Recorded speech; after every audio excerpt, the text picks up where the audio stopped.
Hi, and welcome to another LRCC Soundbite.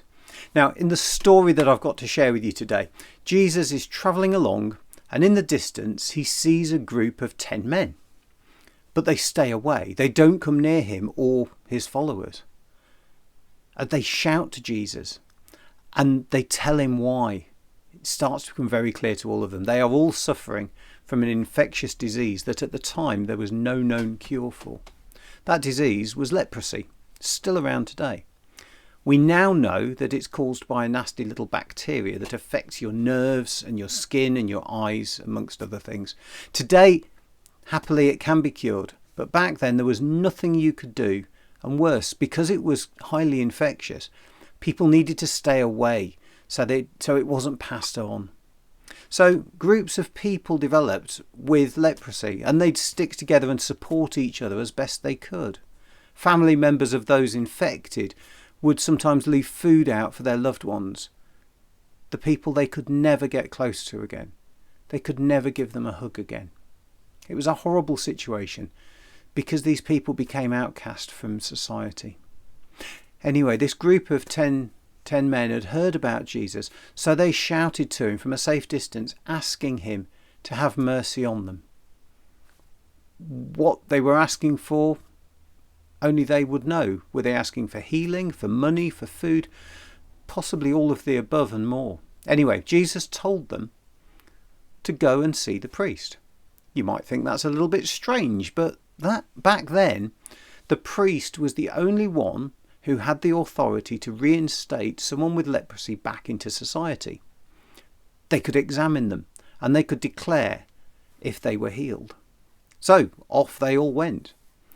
And as they went, they received God's healing, so that when they got to the priest, all of them were declared as fully fit and able to rejoin their families, rejoin society. It was awesome. One of them went rushing off immediately to go and find Jesus and to thank him. After they met, Jesus asked the man, "Where's the other 9?" And we never find out the answer. All we know is that this one man, who wasn't even from around that area, came back to say thank you. The other 9, as far as we know, never did. You would have thought that if something as amazing as that, which completely changed your world, you'd have thought people would go back to say thank you, wouldn't you? But then in our society today, things overtake us. We get busy. And sometimes maybe we don't even realise the effect that someone's actions or words have had on us until later. I know for myself, somebody that I knew many, many years ago once said something to me that became quite inspirational.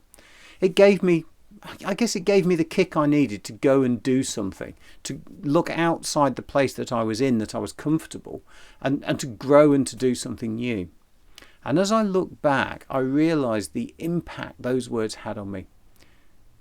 And then I did go back to find that person and say thank you.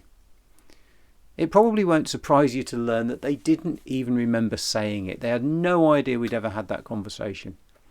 But it was something that had a massive impact on me, and I just needed to say thank you. So this week, why don't we try and be a little bit more aware of all the things people do for us? Because it can be too easy to sometimes feel entitled, or that things don't matter to other people. But I know that a thank you can make the world a much brighter place for people. You don't know what's going on in their lives at the moment. You might just be giving them the encouragement they really need, and you would never know until you did it. So thank you for taking the time to listen.